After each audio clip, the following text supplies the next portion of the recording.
control me. Trust me, no he's not. Listen to the end and you guys can make your judgments. Okay, so I'm not gonna tell you guys how I got his number because I'm saving that for my series that's gonna come out very, very soon. But the point is, I got his number, and this is when I was like living in LA, and I'm telling you, LA is like thought paradise. Like, there's celebrities everywhere. So when I moved down there, like, I was wilding out.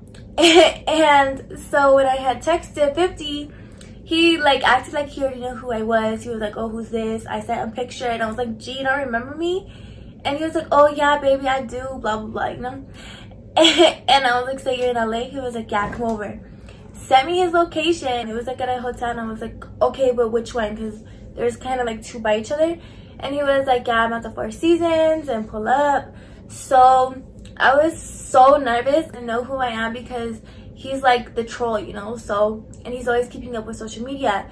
And I was kind of already like a little insecure because I had just FaceTimed Meek Mill. And as soon as Meek Mill answered the phone, he was like, oh, it's you, Satan, and hung up on me. And I was like, what the hell? And like, he literally blocks me. So I texted him from my other phone and I was like, what's your problem? He's like, yo, who's this? And I sent him a picture of me. He was like, man, if you don't get the hell on. And I was like so irritated. I was like, all right, you know what? Since Meek Mill obviously knows who I am and he doesn't want to mess with me, like, and I was like, you know what? Whatever. So I posted his number and he changed it like right away, and I've never talked to him since. So I should have probably just like kept it cool and, you know, hit him up like a year later. Like I was planning to do with Chris Brown too, and Chris Brown changed his number too. But anyway, so 50 like told me to come over. I went over, and like as soon as like he opened the door, he was like, oh hey, how are you? Like, I remember you. And I was like, oh my god, fuck. But he didn't even mention that I was like Celina Powell. So he was just like being stupid. So we went and we like sat down, and he was like drinking like champagne or whatever. He like offered me some. So we were just like chilling and drinking, and he had like his power like stuff like all set up, like the script right there. And he was like, all right, I'm about to go take a shower, I'll be right back. I was like, okay. And when I walked in, like, I set my phones down so like he felt like a little comfortable. And I heard like the shower running, and I went and I grabbed my phone, and immediately and I started like recording like everywhere that I was. And I was like flipping through like the Power script, and I should have freaking put it out. I didn't even know what Power was until like after I like left his hotel. But I literally like read the script, and I should have posted it, but like put my phones back down, and I sat down, and like he came out, and he was like in a robe, and like he came and sat down by me and like was just talking, asking me like what I was doing out there. And then I asked him like what he was doing out there, and he was like, oh, I'm here to visit my son, and like I'm filming. And I was like, oh, like how many kids you have? As if I don't fucking know. But he was like, oh, I have one kid. And it just like is like an awkward like moment because I know he has two. He was like, oh yeah, and another one too, but that's like a long story. I was like, oh, like that's cool. My stupid ass is like, I'm on Love and Hip Hop, and meanwhile I did not know he was like suing the girl from like Love and Hip Hop, and he was like, oh, I don't like that show. And I was like, oh, why? And he was like, personal issues. I was like, oh, sorry to hear that. And you know, it was just like, it was like a cool vibe, but me being like the instigator, I'm such a fucking word, but I was like, okay, like let's go to the room. And he's like, okay. And we went to the room, like, you know, undressed, and you know, I'm just like the instigator, you know. So as I was like performing, you know, what I do best, he was like, god, why am I saying this? Oh my god. He was like, you know, go down, you know, go down. And I was like, okay. And I went down more, and we just got it on and popping. This man literally went for hours. And it wasn't just like, you know, how can I say this without getting demonetized? Actually, I'm not gonna say it, but I think you guys catch the drift.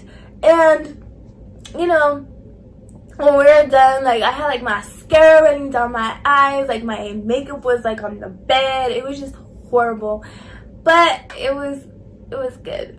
And then you know, I went to the bathroom and I was like, oh my god, like this man, I had zero makeup on. I cleaned up as much as I can, like, of my face. And I walked out and he was just like chilling. He was like, so you want to go get something to eat? And I was like, the fuck I don't. I looked so different and I was so embarrassed. I was like, oh my gosh. He was still wanting to like go out to eat, and it was like 4 p.m. and I was like, no, it's okay, like I gotta get back. And he was like, all right. And he's like, okay, well, I'll walk you out because I want to go get something to eat anyway. And I was like, okay. Man, I tell ya, I was walking through the 4 Seasons with zero makeup on, with my mascara running down the eyes, and 50 Cent and like Louis Vuitton. And you know, he was just all acting all cool, and he got me like Uber. He like got me like the most expensive Uber. I was like, oh, I'm special, thinking I'm cool.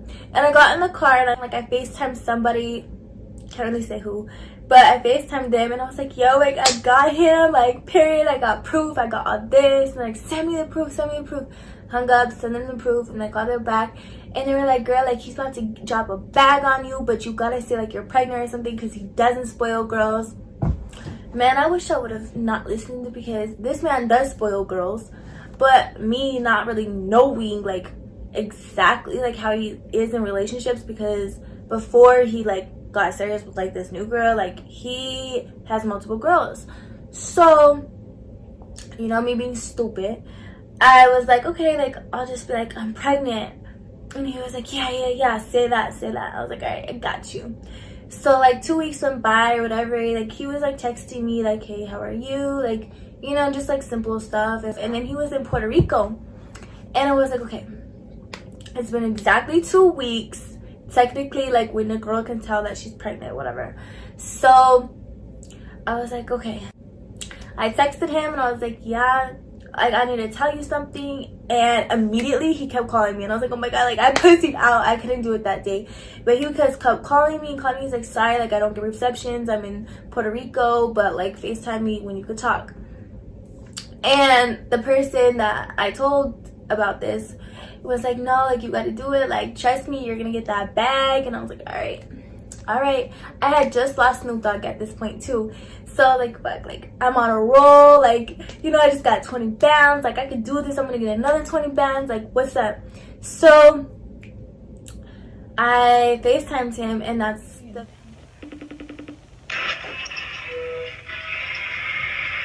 Why haven't you been answering? What's that? Why haven't you been answering? I'm in Puerto Rico. Doing what? There's a television show on production. Okay, well, when are you coming back to LA? Shit, yeah, I go to Chicago when I go back, right, Thursday? When I go to LA. Back to LA, so I go to, from here, not tomorrow, the day after, I go to Chicago, then I go back to New York. Yeah, then I go back to New York. Okay, well, call me when you're not around people.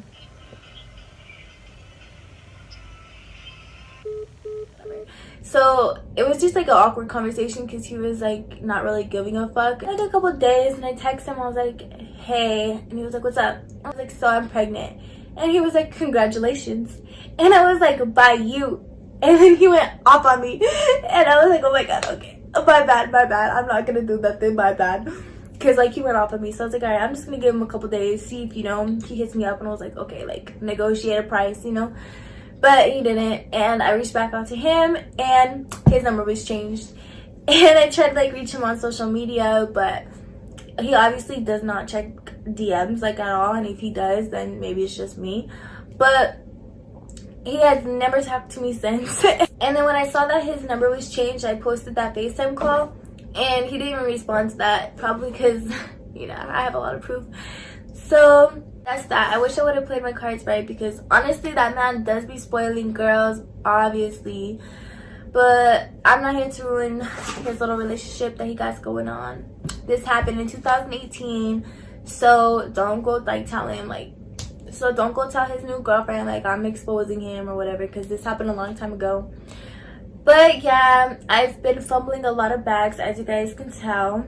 but I've gotten better at that. That's why I'm telling you guys old stories and not new stories. But